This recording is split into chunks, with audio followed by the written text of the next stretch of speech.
Welcome to Context 101. Please subscribe and hit the bell icon for more breaking updates. In September 2025, a massive immigration raid unfolded at the Hyundai LG electric vehicle battery plant in rural Georgia, shattering the quiet of Bryan County and drawing the attention of the entire nation.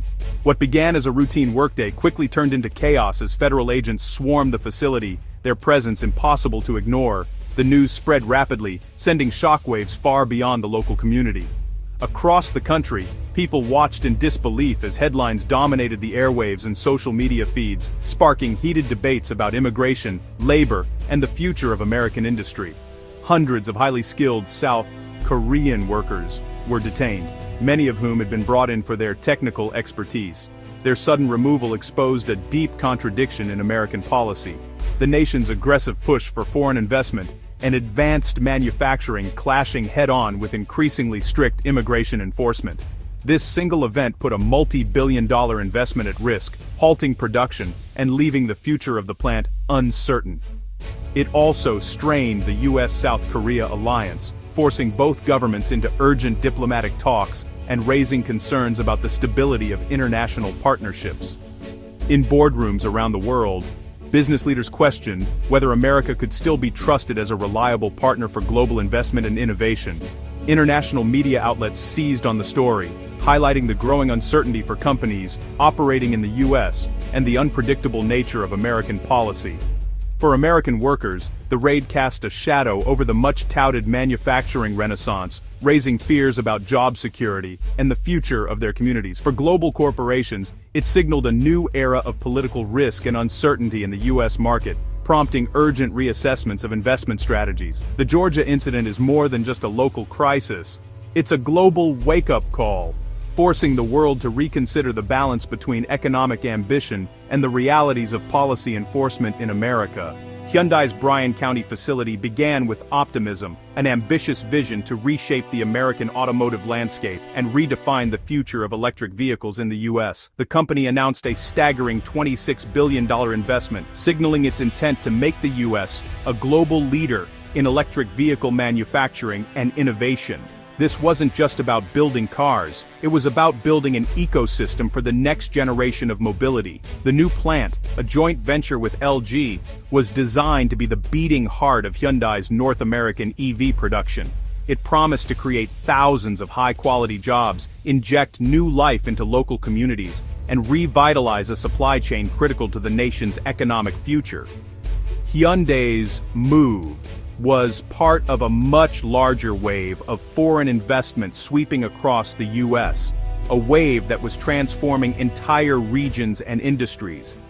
Major Korean conglomerates like Samsung and SK Hynix also pledged billions to build advanced factories on American soil, aiming to secure the supply of semiconductors, batteries, and other critical technologies. The U.S. government welcomed these investments with open arms, offering incentives and support. Officials saw them as essential for strengthening the nation's economic resilience and safeguarding national security in a rapidly changing world. Korean companies brought not only capital, but also cutting-edge technology and deep expertise. In exchange, they gained access to the vast American market and a suite of policy incentives designed to encourage long-term partnership and growth. The plan was clear. Korean experts would install state-of-the-art machinery and train American workers, ensuring a seamless transfer of knowledge and skills. This collaboration was meant to set a new standard for international cooperation in manufacturing. For a time, it worked, a model of global partnership, with both sides benefiting from shared expertise and mutual trust. But then, the promise was broken. A sudden raid by authorities shattered that trust, sending shockwaves through the workforce and putting the entire strategy at risk. The sense of security and collaboration evaporated almost overnight. What began as a shining example of a win-win partnership now stands as a cautionary tale, reminding us how fragile even the most promising international ventures can be when trust is lost. The chaos in Georgia stems from the Trump administration's conflicting priorities, reviving U.S. manufacturing and enforcing strict immigration. While the Commerce Department courted foreign investment, Homeland Security ramped up raids, ensnaring the very experts needed for new factories. There was no clear process to protect skilled foreign workers essential to these projects. Investors faced mixed signals, invited to build, yet exposed to harsh enforcement. President Trump celebrated new factories one day, and immigration crackdowns the next, never addressing the contradiction. This policy clash set the stage for disaster at the Hyundai plant. The administration's dual strategy became its own undoing. The September raid on the Hyundai LG plant was swift, unexpected, and overwhelming. In a matter of hours, federal agents swept through the facility, detaining 475 workers. Among those taken into custody were 316 South Korean engineers and technicians, individuals who had traveled thousands of miles to lend their expertise to a groundbreaking project. The scene was tense and chaotic, with workers lined up outside the factory. Confusion and fear etched on their faces as law enforcement officers escorted them away. For many, it was a moment of shock and disbelief, the culmination of weeks of uncertainty and rumors that had circulated through the plant. The timing of the raid could not have been worse. Just days earlier, the United States and South Korea had celebrated a new economic initiative, promising closer cooperation and mutual prosperity. The raid cast a shadow over these diplomatic efforts, undermining trust at the highest levels and sending shockwaves through both governments.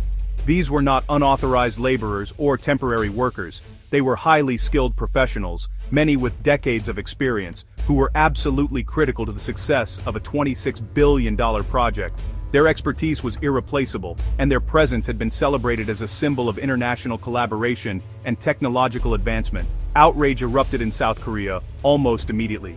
Government officials condemned the raid, calling it a betrayal of trust and a violation of the spirit of partnership.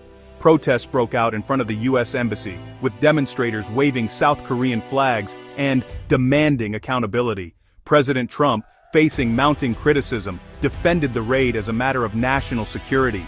Yet, in an attempt to contain the fallout, he belatedly offered to let the detained workers stay temporarily, on the condition that they train American replacements.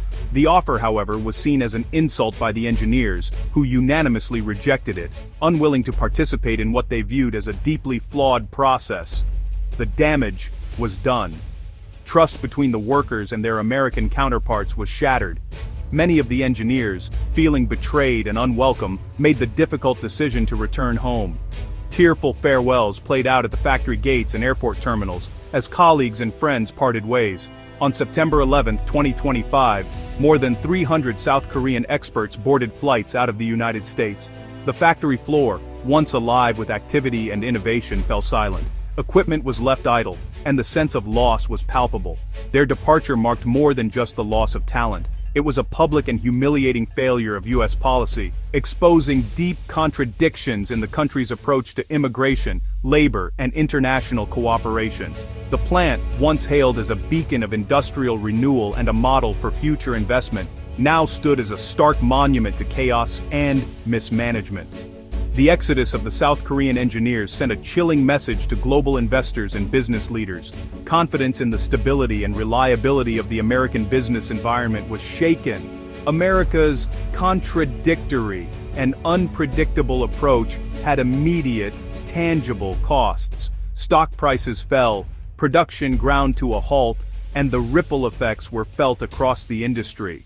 The project was left in turmoil, its future uncertain. The damage, economic, diplomatic, and personal, was done, and the path to recovery would be long and uncertain. The raid's fallout was immediate, straining the U.S.-South Korea alliance. South Korea's government faced public outrage and warned that future investment was at risk. The incident exposed the U.S. visa system's inability to accommodate skilled experts for critical projects. South Korea proposed a new visa category for such workers. The U.S. agreed only to review it. Trust was eroded, and Korean companies began reassessing the risks of investing in America. The alliance's economic foundation now depends on real policy change, not just promises. The raid hit as the U.S. labor market was already weakening. Job growth had slowed dramatically, and manufacturing was losing ground. The Hyundai plant was expected to create thousands of jobs, making its suspension a direct blow to American workers and the administration's goals. Immigration crackdowns were driving skilled workers out, further dampening growth. Analysts warned that the U.S. could soon see negative job growth. The Hyundai incident became a symbol of self-inflicted economic harm. At a time when every job and dollar mattered, the government's actions jeopardized a vital project.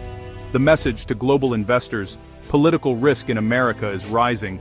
the fragile recovery now faces new threats. Experts called the Georgia raid a textbook case of policy failure. Andrew Yo of Brookings criticized the lack of a process to reconcile investment goals with immigration enforcement. Jay Song warned that global companies are now rethinking U.S. investments, wary of unpredictable politics. The U.S. risks losing its reputation as a safe harbor for capital. Economist Wendy Edelberg predicted job growth would stall, a forecast now coming true. Conflicting policies undermine job creation and could push the economy toward recession. The U.S. is sending a mixed message: we want your money, but not your people. Without smarter policy, America risks alienating allies and sabotaging its own revival. The Hyundai incident casts a long shadow over foreign investment in the U.S. The raid injected uncertainty into the market, making global companies question the safety of their projects. Major firms like Samsung and SK Hynix are now reconsidering their U.S. plans. The damage is both financial and reputational. America's gold standard status is at risk. If trust isn't rebuilt, the manufacturing renaissance could stall before it starts. The U.S. cannot lead in advanced industries if it alienates the partners who bring capital and expertise. The consequences will be felt by every worker and community hoping for industrial renewal.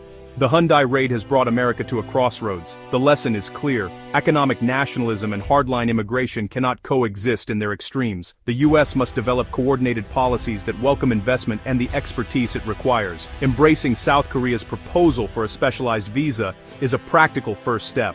Repairing alliances and restoring trust will require more than words. It demands real change. America's economic strength depends on global partnerships, not isolation. The silent factory in Georgia is a warning. Prosperity requires collaboration. To truly put America first, the nation must lead with intelligence, pragmatism, and global vision.